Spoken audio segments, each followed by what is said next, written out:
Hello guys, welcome back to my YouTube channel Brand Masika Reaction. And if it is for your first time coming across my video, remember to like, subscribe, share and comment. And for today's episode, let's watch how Burkina Faso President Ibrahim Traore welcome back their own black Africans who are in the USA. Enjoy. Remember to watch till the end and I'll be back with more comments. 400 years ago, the first women, men, and children forcibly stolen from this continent arrived on the other side of the Atlantic in America. Fast forward many years later, and the modern government of Ghana is saying to its international descendants, come back home. But what does that integration look like? I went through what a lot of Black people go through, which is a trumped up charge, racism, and so forth. So I decided that I was coming here to do my PhD. I did so. I bring you your children, descendants of the formerly enslaved. They have waited over 400 years to return the spirits of their ancestors back home to Africa. When the children of Africa were taken out of Africa as slaves, all they ever wanted to do was to come back home to Africa. Each and every one of them that you see, many of them are coming to Africa for the first time. They're bringing with them the spirits of their ancestors to put them to rest here in Burkina Faso. Je suis ému et très content de vous voir. I am moved and very happy to see you here in Burkina Faso since the events of the SNC. It is more than a pleasure that you have chosen to come here to Burkina. You have surely been told that it is a country frequentable. We told you that it's death here, it's war. C'est un pays infréquentable. On vous a dit que c'est la mort ici, c'est la guerre. Il n'y a que du négatif. There is only negative. We painted Burkina black here, only blood flows, weapons. This is what is said elsewhere. Thank God you arrived safely. You were able to be about the lasso, live with us, our culture, what binds us Africans. You were able to communicate. Être à beaucoup du lasso, vivre avec nous notre culture, ce qui nous lie, nous Africains. With many other nationalities who came to celebrate with us, everything went very well. You are of our standing, and I hope that you are very well received, very well lodged, and that you managed to communicate with your brothers here. It is one important message that you send to President Traore, the reincarnation of Thomas Sankara.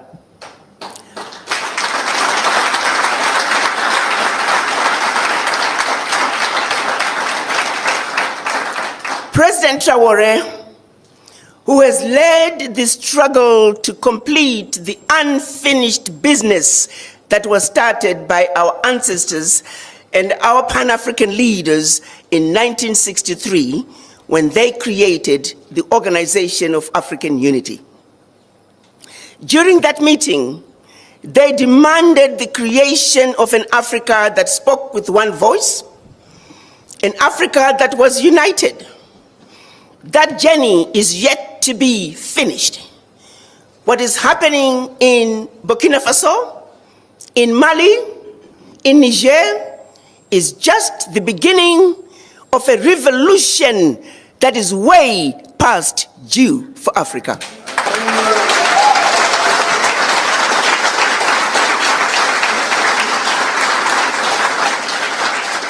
Africa must unite. And Burkina Faso has shown us the way. They have opened the doors. They have shown us that the bully can be defeated.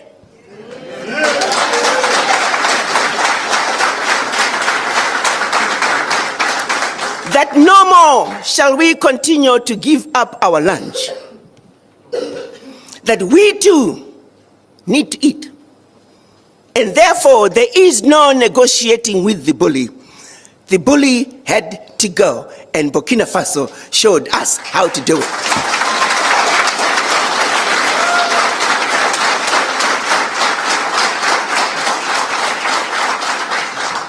So, Mr. President, I bring you your children, descendants of the formerly enslaved. They have waited over 400 years to return the spirits of their ancestors back home to Africa. When the children of Africa were taken out of Africa as slaves, all they ever wanted to do was to come back home to Africa. Each and every one of them that you see, many of them are coming to Africa for the first time. They're bringing with them the spirits of their ancestors to put them to rest here in Burkina Faso. And that's mission number one. Mission number two, we have watched you, Mr. President. You stand for everything that we have hoped for in an African man.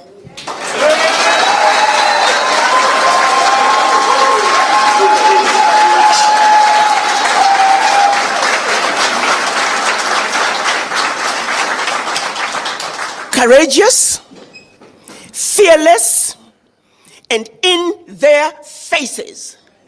France, unapologetically, you told France, pack your bags and go home.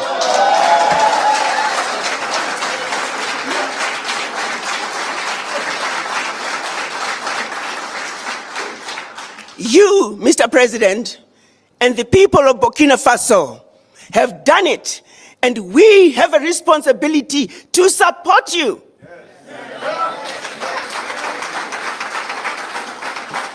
You have over 300 million African diaspora who are looking up to you.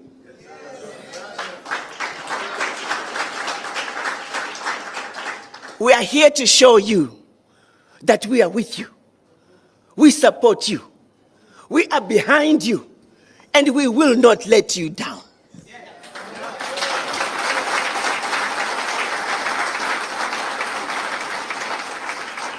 Many of us were told, don't go to Burkina Faso. It's a war-torn country. Guns all over the street. Mr. President, we want you to know that the more they told us not to go to Burkina Faso, the more we ran to Burkina Faso.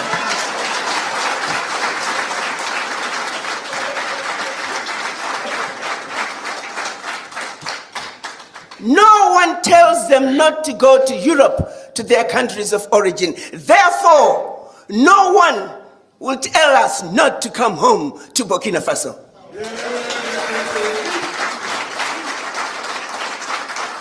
So mission number two is to let you, Mr. President, know that you and the citizens of Burkina Faso have done all the heavy lifting. The least we can do is to support you. So we are here. Our third mission is to see what can we do, Mr. President, to play our part in building the Burkina Faso we want. Je suis ému et très content de vous voir. I am moved and very happy to see you here in Burkina Faso since the events of the SNC. It is more than a pleasure that you have chosen to come here to Burkina. You have surely been told that it is a country frequentable. We told you that it's death here, it's war. C'est un pays infréquentable. On vous a dit que c'est la mort ici, c'est la guerre. Il n'y a que du négatif. There is only negative. We painted Burkina black here, only blood flows, weapons. This is what is said elsewhere. Thank God you arrived safely. You were able to be about the lasso, live with us, our culture, what binds us Africans. You were able to communicate. Être à propos du lasso, vivre avec nous notre culture, ce qui nous lie, nous Africains. With many other nationalities who came to celebrate with us, everything went very well. You are of our standing, and I hope that you are very well received, very well lodged, and that you managed to communicate with your brothers here. It is one important message that you send to. C'est un message important que vous envoyez à tout le monde. Everyone, and nay, you will be the ambassadors of this message when you return home, that Burkina is very frequentable. We live in Burkina Faso. What they want to make you believe that is not the Burkina is what he draws to get people to flee Burkina, and they depict all of. C'est ce qu'il dessine pour amener les gens à fuir le Burkina. Et c'est toute l'Afrique qu'il dépeint comme ça. Africa like that for them. Africa is misery, Africa is famine, Africa is war, which is responsible for these wars. We need to unite. But they have always been there to divide us to be able to reign better. Slavery our ancestors experienced. Until today we are fed up in our. Mais ils ont toujours été là pour nous diviser, pour pouvoir mieux régner. L'esclavage. Flesh, but it continues. The grandfather was deported, torture, and still, when they had their war we supported him, they paid us in monkey money. Others were killed when they tried to claim. Several of them died in their village. With the after effects of the war, never recognized the work of the African, our mission.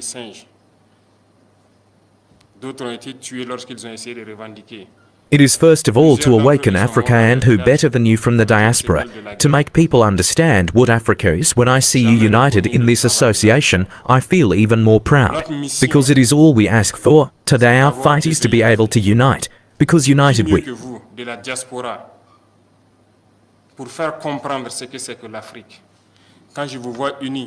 are strong. To divide we are weak. They have always worked to divide us. I urge you to spread the message, so that Africa can unite. We have been lucky or unlucky enough to live through war for several years, and at one point we had to say enough is enough. We are fed up. Ils ont toujours travaillé à nous diviser. Je vous exhorte à passer le message pour que l'Afrique puisse s'unir. We have taken our responsibilities, and we let us realize today more than ever that we were right to take our responsibilities. Because these armies were installed here, were never able at any time to monitor our territory, to see the terrorists who came to kill us, and Et nous nous rendons compte aujourd'hui plus que jamais que nous avons eu raison de prendre nos responsabilités. Parce que ces armées étaient installées ici. leave with all the means they had. When we asked to leave today, we were able to acquire a good number of means which allows us to wage our war, and to ward off the threat, and to indicate, I would say, we were able to equip our forces and reconstitute our armies. They un bon nombre de moyens qui nous permettent de faire notre guerre et d'éloigner la menace et de l'endiguer, je dirais. don't like that. Obviously, they will create other plans, but we are here and we will hold on thanks to you, who are far from them who support us. Mais nous sommes là et nous tiendrons grâce à vous qui êtes loin et qui nous soutenez.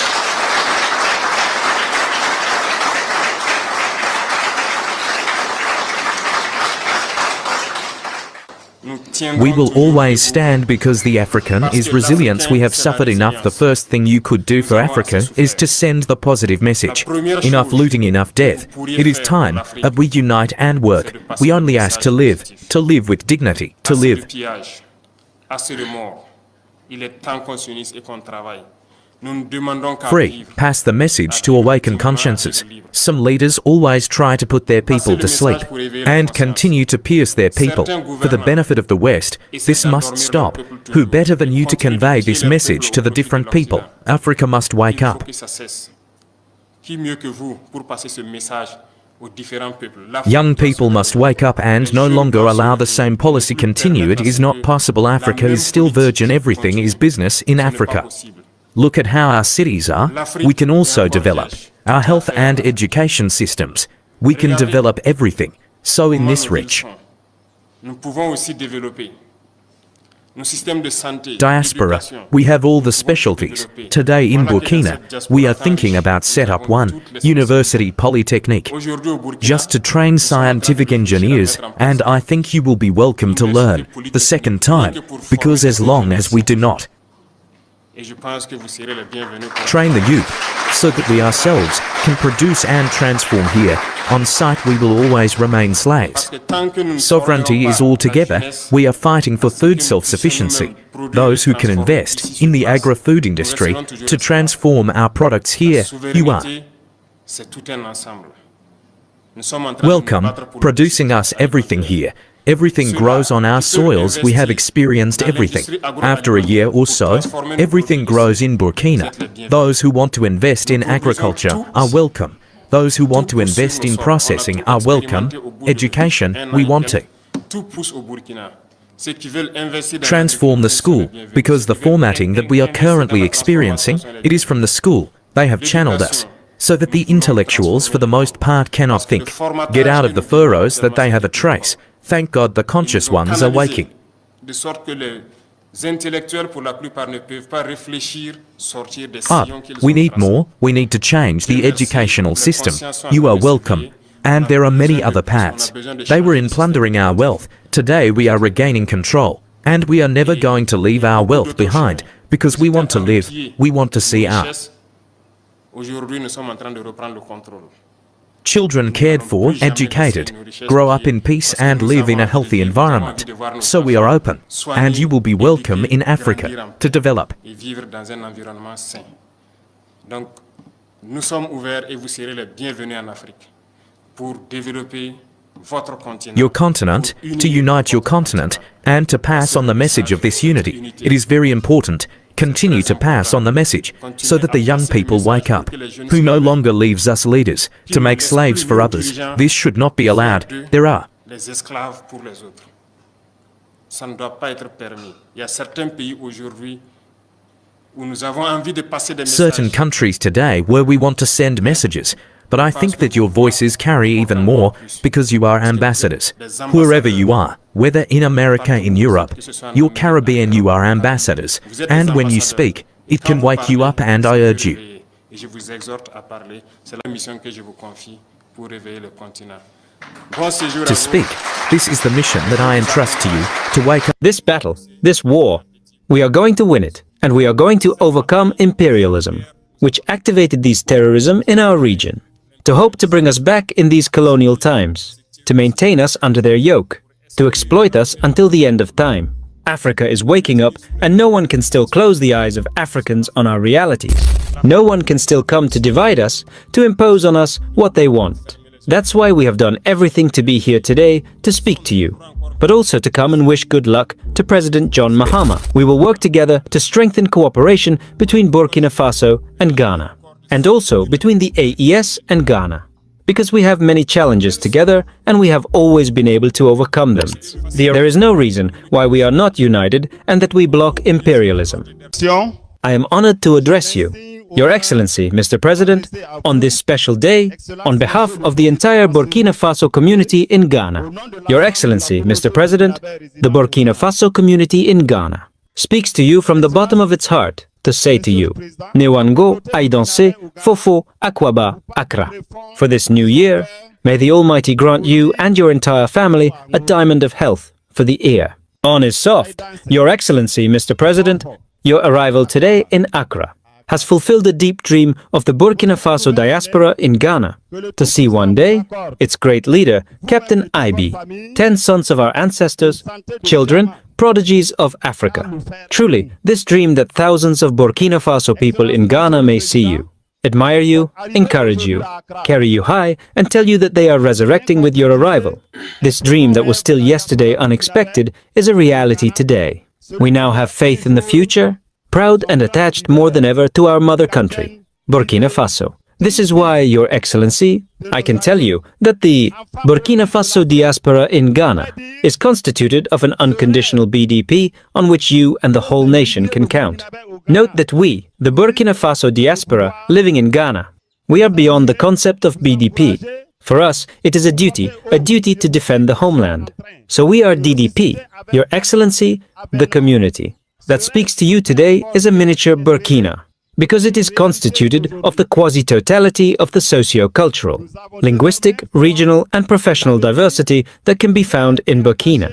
Some of our members arrived in Ghana a few years ago or a few decades ago, while others may constitute the 7th or the 10th generation of their ancestors, who came to this free land of Africa even before the beginning of the inhuman, barbaric and criminal colonization imposed on our continent by the wild imperialism that came from far away.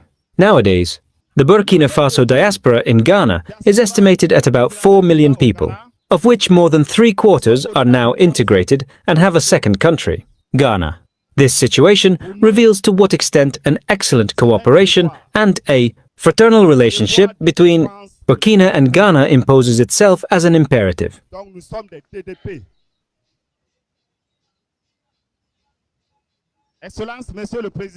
By deciding against winds and seas to invite you to his investiture and by honoring against cyclones and mountains. This invitation, His Excellency the President John Dramani, Mahama and Your Excellency have launched a decisive tour for the two countries, for the IAS and Ghana, and even for all of West Africa. Thank you for always being in touch with your peoples and their stories. Excellency, Mr. President, we would have liked to talk to you all this evening, but we will take advantage of this African wisdom which says, the mouth that speaks must have pity for the ear that listens.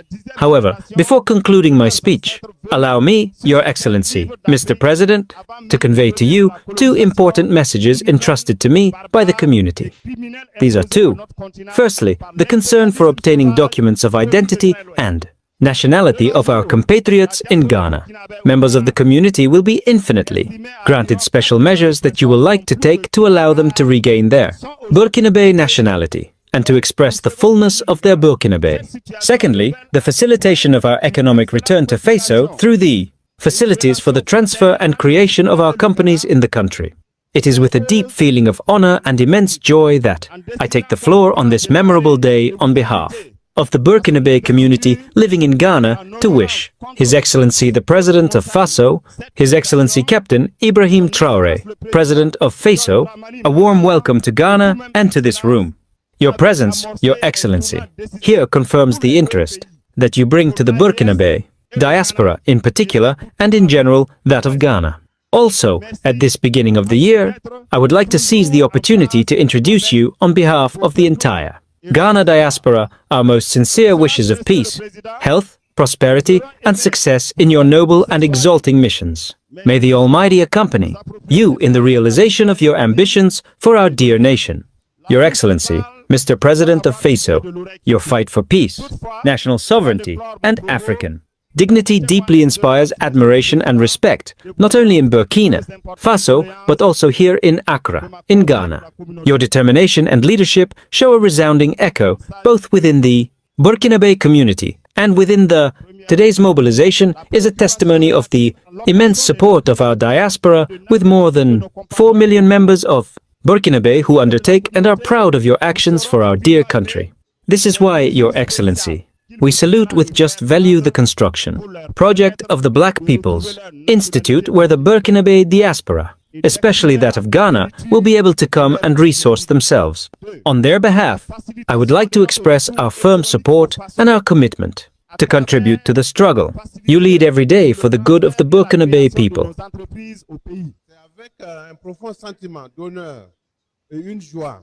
We are aware of the challenges, but also of the victories. The lives saved, the hope given to the youth, the dignity restored. For this, we express our deep gratitude. We pay on the same occasion a tribute to the strong defense and security and to the VDP, the Volunteers for the Defense of the Fatherland, who fight to the supreme sacrifice for the inexorable reconquest of the integrity of our territory.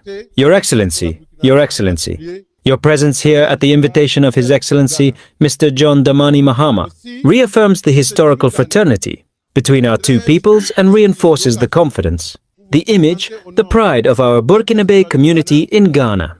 We know that you carry a message of hope. This diaspora, wherever it may be, is tomorrow committed to the development of our nation. Allow me to conclude my speech by wishing that your stay here in Ghana is crowned with success and blessings. May God, the Almighty and the Merciful, be in control of everything. Together, with faith and determination, we will overcome all obstacles. In life or in death, we will win. It is an immense pleasure and an honor to be here among you. And it is for this that I thank God for allowing this meeting to take place. God, thank you. 10:56. We were able to arrive well this morning, and we are very proud to be among you and to exchange with you. It is really an honor. First of all, I would like us to observe a minute of silence in memory of all our martyrs who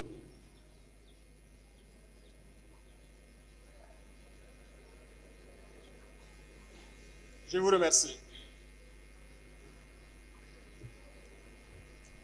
Souhaitez donc bonne et heureuse année 2025. Priez Dieu fell under this barbarity. Thank you. I would like to wish you a happy new year, 2025. May God bless you and grant you a healthy life. May God make all your businesses successful, prosperous, and may there be union and love in your respective families and among you. May God protect you throughout this year, 2025. and help you realize your dreams. I would also like to pay tribute to our valiant fighting forces, who fight with their body and soul, as you can see, so that our Burkina Faso remains standing. Noble work, men of integrity. Each time they throw themselves into the mud, they know well that some will stay there, but duty calls them. This is the job of the army. We often feel nostalgic, but those who have the chance to defend Burkina Faso today, we must encourage them and applaud them.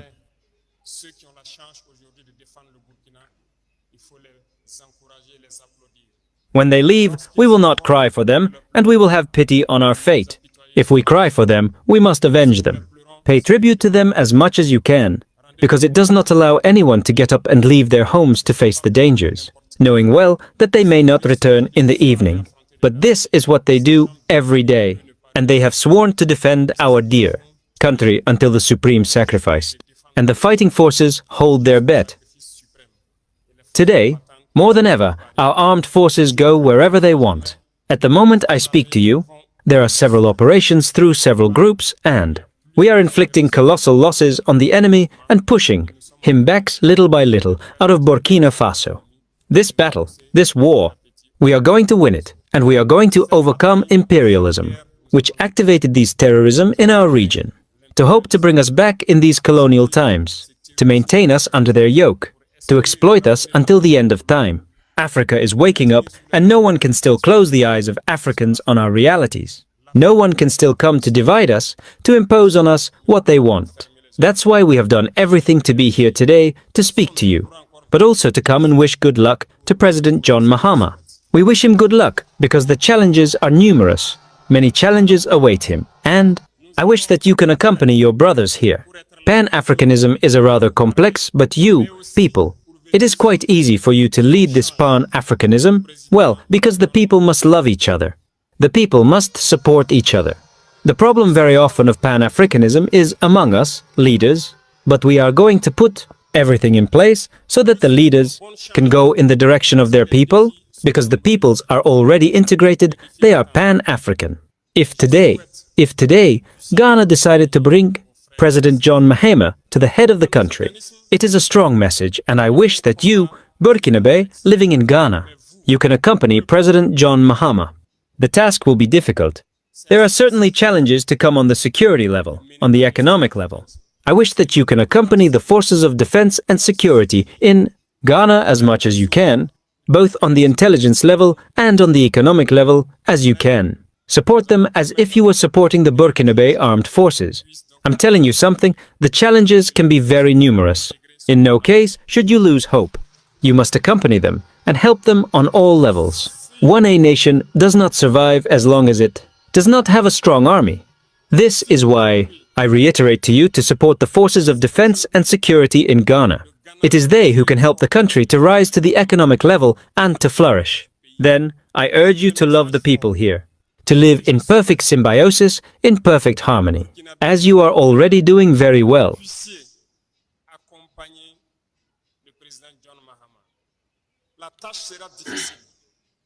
As I said, the peoples are already integrated. The problem is at the level of the leaders. Continue in this sense. Support your brothers in Ghana. Support them as much as you can. 1650. And above all, show this integrity. A country of integrated people must be a model. Burkina Faso must not create a problem. Burkina Faso must be a solution. You have always known how to behave through all your leaders here. Wish this dynamic to continue and that you can accompany the new president in his enormous task to revive the country's economy and above all, to defend this country. We will work together to strengthen cooperation between Burkina Faso and Ghana, and also between the AES and Ghana, because we have many challenges together and we have always been able to overcome them. The arrival of the new president must be a moment for us to warm up these relations and to bring them to the highest level. In the coming days, we will be able to see what can be done for the benefit of Burkinabe, of the interior, as well as of you who are here. The grievances immediately raised by the representative are current grievances. And I think that the Ministry of Foreign Affairs has to be able to reorganize the diaspora so that we can solve these problems as easily as possible. This is why the councils have been established and the administrative documents and other documents. Good evening, my fellow African diaspora. My name is Ambassador Dr. Arikana Chiombari Kwao. I am the African Union Ambassador to the United States of America. Our offices are located on 1640 Wisconsin Avenue, Northwest in Washington, D.C. I am here as your ambassador with two main mandates. The first one is to promote Africa in the Americas, and the second one is to galvanize the African diaspora to participate in the development of Africa. Who are the African diaspora? According to the African Union definition, African diaspora are all people of African descent living outside Africa. The 55 African heads of states understand very clearly that in order for Africa to take its rightful place on the world stage, in order for sustainable development to come to Africa, the African diaspora must be front and center of that conversation. So it is precisely why I'm here to have a conversation with you all, my fellow brothers and sisters, sons and daughters. As you all know, I was appointed by Chairman Zuma, the former chair of the African Union. And currently, our new chair is His Excellency Musa Faki Mahamat. He took office 2 years ago. Both of them are also very clear about the need for the African diaspora to participate in the development of Africa. Madam Zuma, on my last conversation with her, she jokingly said, you know, my sister, the African diaspora are a very diverse population. Unfortunately, children of Africa who don't really get along, who don't understand each other, who don't like each other sometimes. But be it as it may, she did have hope that if we continue to engage each other, if we continue to understand each other, maybe, just maybe, we would see enough reason to come together, put aside our differences, and speak with one voice, one continent, one Africa. So that is why I am here. And in order for us to begin to understand each other, in order for us to begin to engage each other in a meaningful conversation, first we must ask ourselves the question, how did we get here? How did Africa end up where Africa is? Allow me to take you to 1884, Berlin Conference. From November of 1884 to February of 1885, our colonizers met to discuss how to make sure that Africa and its children are forever defeated and dominated. Prior to 1884, they were going into Africa in a very haphazard way. They started stealing from each other what they had stolen from the Africans. They were getting ready to have a European war on the African soil. The then Chancellor of Germany, Bismarck, realizing that what was getting ready to happen, called in his sidekick, then King of Belgium, Leopold, and said, we are getting ready to have a problem. Could we please call all the colonizers to come and meet in Berlin, Germany? Let's discuss, let's organize ourselves to see to it that we can effectively loot from the Africans. So it is they met between November of 1884 and 1885, precisely to make sure Africa and its children are forever defeated and dominated. The way they did it is by chopping Africa up into the tiny little economies that we see today. Countries like Burundi, Togo, Djibouti, Central African Republic, Malawi, Mozambique, the list goes on. Pretty much all the African countries that you see today. That was by design. That was to see to it that Africa was forever defeated. That these small economies are economies that cannot survive on their own, or should they survive, they are easy to destabilize at the push of a button. That was 124 years ago. Fast forward 2019, nothing has changed. The jokes say, when they were strategizing and breaking up Africa and drawing these arbitrary boundaries, a husband and wife who were in bed in Malawi, by the time they woke up, the husband was in Zambia and the wife was in Malawi. That's how arbitrary the divisions were. Picture yourself driving from Zambia, you're speaking English. Pretty soon, you're in Angola, you're speaking Portuguese. Pretty soon, you're in the DRC, you're speaking French. Pretty soon, you are in Equatorial Guinea, you're speaking Spanish. Keep moving north. You're now in the southern part of Cameroon, you're speaking English. You go up north, you're speaking French. Soon after that, you are in Nigeria, you're speaking English. It was such an arbitrary process, a process that brought maximum division among people who were once the same. We were powerful kingdoms. The countries of Africa that we know today, prior to 1884, they did not exist as these countries. The countries that we are today are a creation of the colonizers to see to it that we are forever defeated and dominated. To them I say colonizers, mission accomplished, because Berlin Conference remains alive and well. Now, let's assume this world is a boxing game. Even the rules of the game, no. Heavyweights belong to the heavyweights. Middleweights belong to the middleweights. Lightweights belong to the lightweights.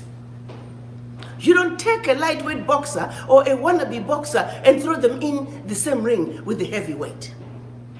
Well, African countries are not even lightweight boxers. They are wannabe boxers who are being put in the same boxing ring with heavyweights. You see, you got to understand that Burundi has the same sovereignty as China. Central African Republic has the same sovereignty as India. So when it comes to negotiating country to country, little Djibouti will stand next to China. Little Burundi will stand next to India. And when China beats up Djibouti, the world says, Djibouti, what's wrong with you?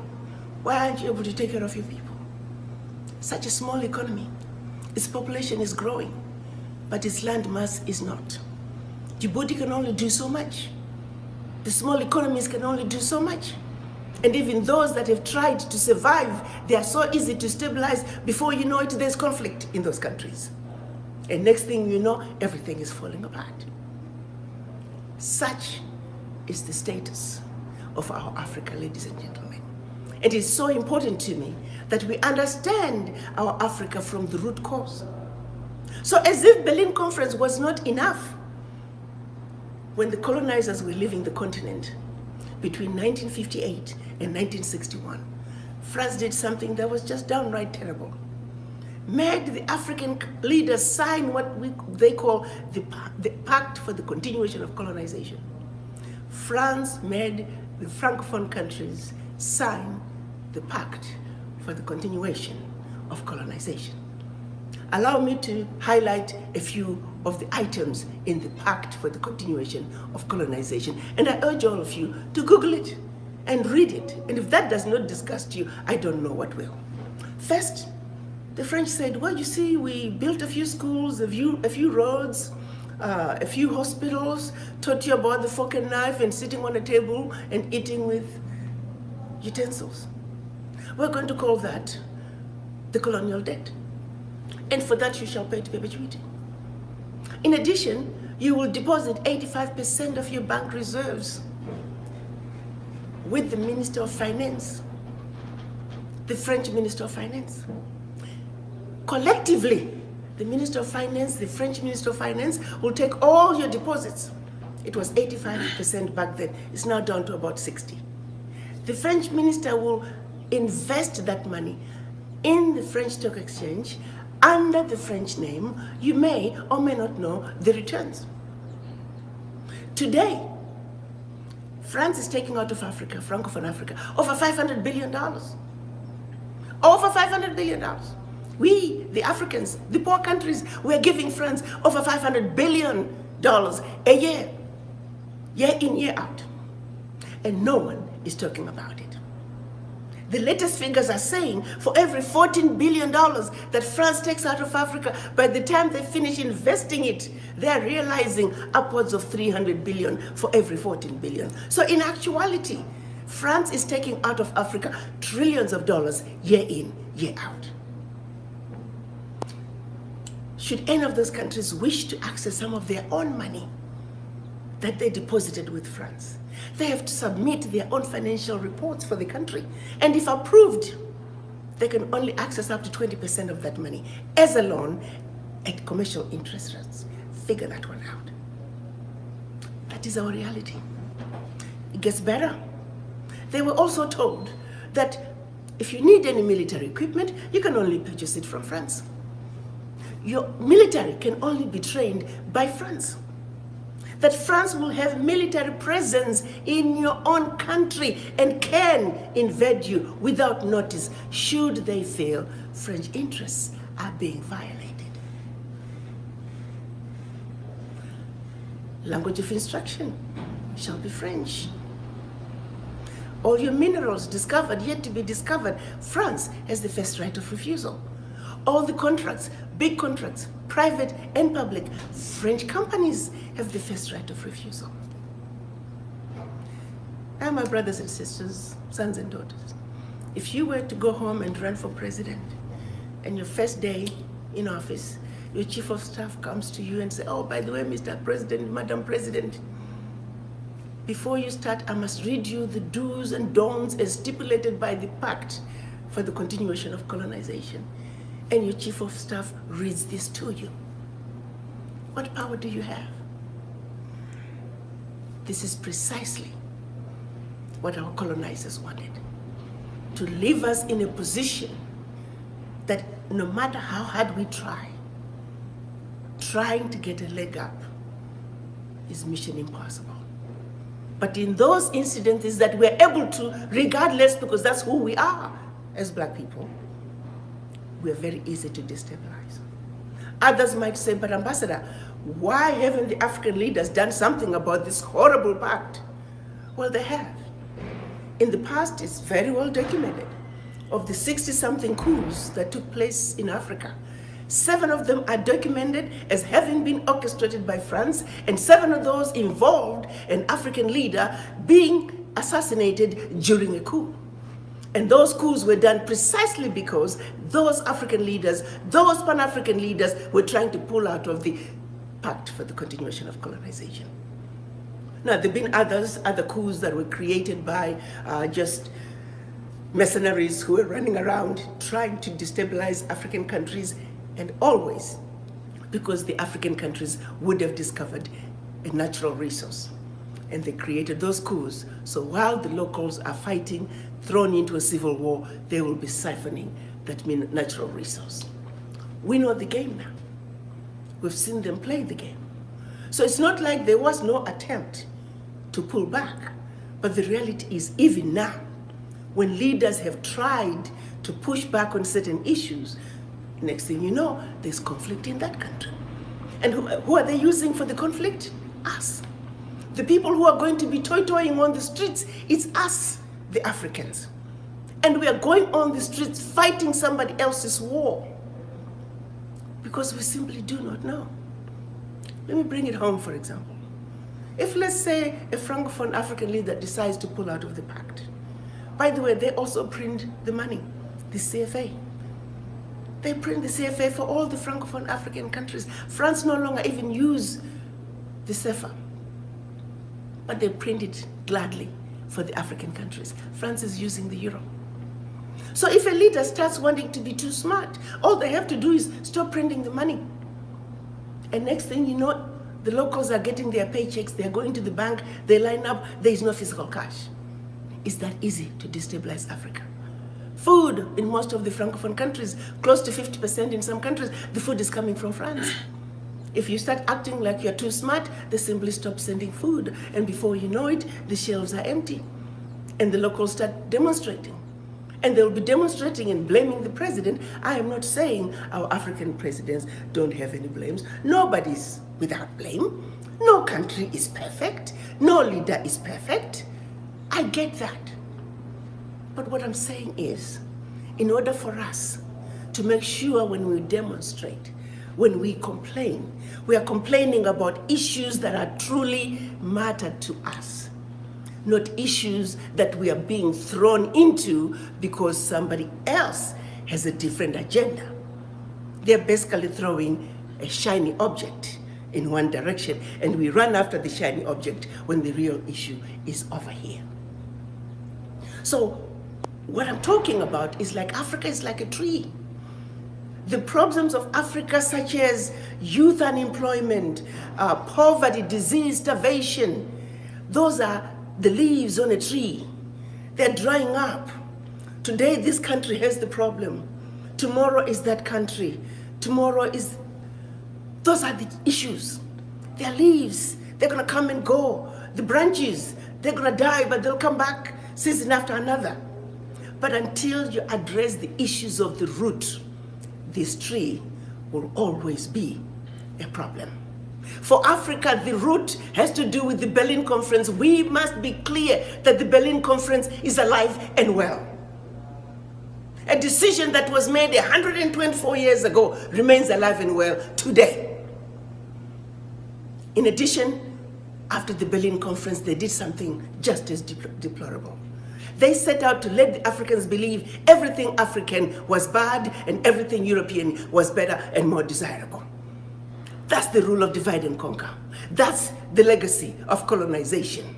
Have you ever wondered why, when you try to go home at the airport, if you travel with our brothers and sisters who happen to be Caucasian, they get better treatment by our own people?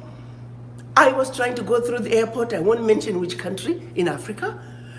I called the porter 3 times. The man would come and hang around. The minute I look another way, he's gone. I later found out from one of the porters that, we are looking for the white people because they pay more. My own people are discriminating against me. Thanks to the Berlin Conference. Thanks to the legacy of colonization. Thanks to the rule of divide and conquer. Those are some of our realities. How do you address that? We must understand it. We must realize on an individual basis that we are suffering from this affliction that is called the legacy of colonization and the legacy of slavery. Because for true healing to take place, for sustainability to take place, it has to start with a conversation with the image in the mirror. So when it's all said and done, our understanding of what is really going on in Africa, what is really making Africa end up where Africa is where we need to begin. So for today, I ask you to understand the Berlin Conference and its relevance to you today. Its relevance in your family today. Its relevance to your country and to your continent and to the world wherever black people are.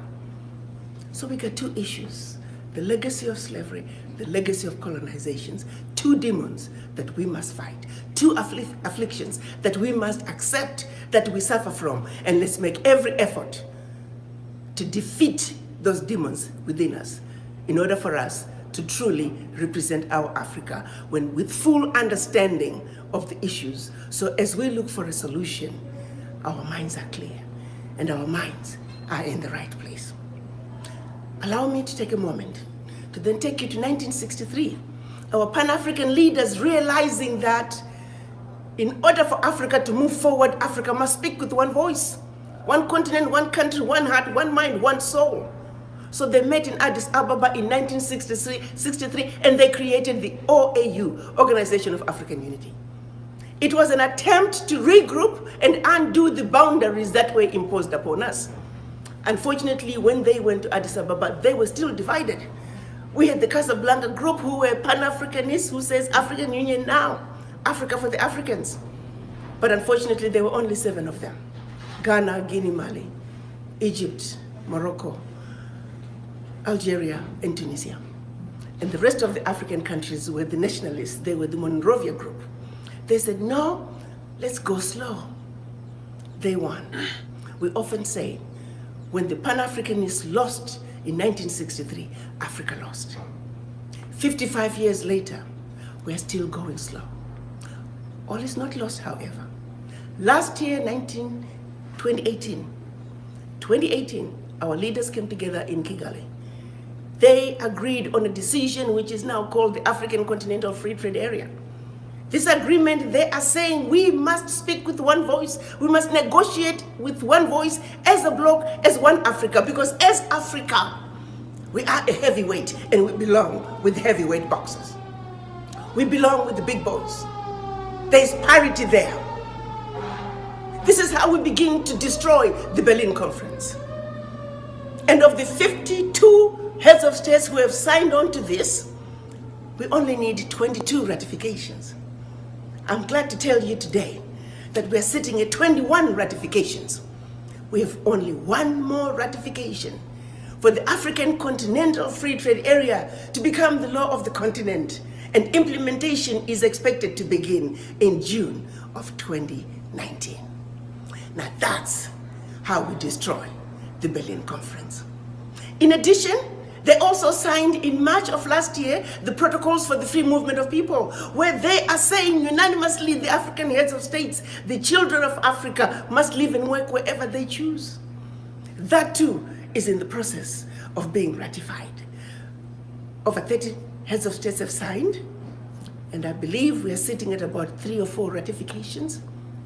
Already, regionally, the leaders are loosening the requirements to get into their countries. A lot of countries now are visa on arrival. There's a lot of good news coming out of your Africa. And I'm here to share with you that we must be part of that change. We must be part of that vibrancy that is Africa. You see, everybody else around the world is strategizing on how to take advantage of this new Africa whose doors are swinging wide open. The only people who are not strategizing to move into your Africa and claim what is rightfully yours are us, black people. Why can't we be like the rest of the other diaspora in this world? Ask for the voices of Indian diaspora, loud and clear. Chinese diaspora, loud and clear. Irish diaspora, loud and clear. Mexicans, Jews. But when you ask for the voices of the black people, you might as well go to the graveyard. We are missing in action. This is where we are not only failing ourselves, our children, our grandchildren, and generations to come. We have got to change this. We have got to come together just like other ethnic groups and speak with one voice. We must realize that our sheer survival depends on us coming together and speaking with one voice as, like I would like to say, the beautiful, intelligent, sophisticated, highly adaptable, and totally indestructible Mother Africa's children. You see, we as Africans, as the origin of humanity, the continent, the inheritors of the continent with everything and anything the world needs, we have every reason to stand on top of the highest mountain and proclaim to the world who we are, the indestructible children of Africa. Mother Africa is calling. I have no doubt in my mind that all of you, after having had a serious conversation with the image in the mirror, you are going to come together and with a united voice and in a resounding way, you shall let the world know that the children of Africa are going home. Let's sing the best melody the world has ever heard as we come together, not as 55 African countries, not as 1.27 billion Africans on the continent, not as 400 million blacks around the globe, but as children of one Mother Africa, singing in unison that beautiful melody as we waltz our way across the Atlantic back home to Africa. I thank you. Black people all around the world are moving to Africa. In Ghana, the Black Star State, the gateway to Africa, is receiving most of us. There are so many reasons why many of us are moving to Africa. One reason, #no more winters. You come to Ghana, the sun is always out. Some of y'all go outside, we live outside. Business, opportunities, investment. Most people know that Africa is going to have a big portion of the world's population in just a few number of years. Africa has the youngest population. Africa has every natural mineral in the world. The whole world is surviving off the natural minerals that grow right here in Africa. Ghana is English speaking. Ghana is very used to African Americans, and you're going to find somebody from your neighborhood here no matter where you go. So it's a whole plethora of reasons why a lot of us are moving to Ghana. So I'm sure you will find your reason. One of the most important things to do before you move is make sure you know why you're moving. So guys, welcome back. Hope you enjoyed your viewing. Yeah, it was a very grateful day in the country of Burkina Faso, and the president, Mr. Ibrahim Traore. It was a big day for him as he celebrates the back of the prodigal sons. What do you mean by the prodigal sons? These are the Africans whom were taken by the colonies from Burkina Faso to go and work for them as slaves. So it was just a great day that he pulls them back, he welcomes them, he gives them a warm welcome. So people, there are some key factors that people don't know, that there's a lot of peace, a lot of freedom in Africa than in the USA. In these white countries, you cannot find a peace. Even the weather itself, it is not favorable for some of us. You find winter. Winter, it's so bad that it can brings you up to diseases. But you see, the African climate is so conducive to our health. And another thing is that these people are being brought back. They were bringing back their ancestral spirits that were taken by these whites. So what was the Traore's message to this Africa? Traore message to this Africa is that we keep on uniting, we keep on being together, so that we can do something together as one. So people, this is a challenge. This is an assignment to you, that you out there, you too, you are supposed to come up and let's share these ideas. So Africa is a great country. Africa is a great nation. Africa as a continent is a wonderfully and fearfully made. So people, for this time, let's come together. What Traore was trying to say, let's join our hands, let's enforce and say no to these colonies and say no to this slavery. So if you do that, we are heading somewhere. Traore has really fought this fight. This fight it's not easy, but him being alone is not enough. We have to join forces. We have just to join hands. You have to tell a friend to to to defend the black dignity, to defend the black culture, to defend whatever it belongs to Africa, and to defend whatever, whether it is in mining, whether it is in anything that belongs to Africa. Let it not to be taken out of this continent Africa, simply because it is our freedom. Freedom is us, and us are the freedom. So people, let's continue joining hands, and let's not hate each other as this white tells us to hate each other. We are not supposed to hate each other. Remember, we are one. Remember, we are togetherness. Let them admire us, not us to admire them. Yes, let them admire us for what we are doing. Let them feel guilty for what they have been done. They have been doing for us in the past decades. And it is our time. We have woken up. We are no longer slave. We are no longer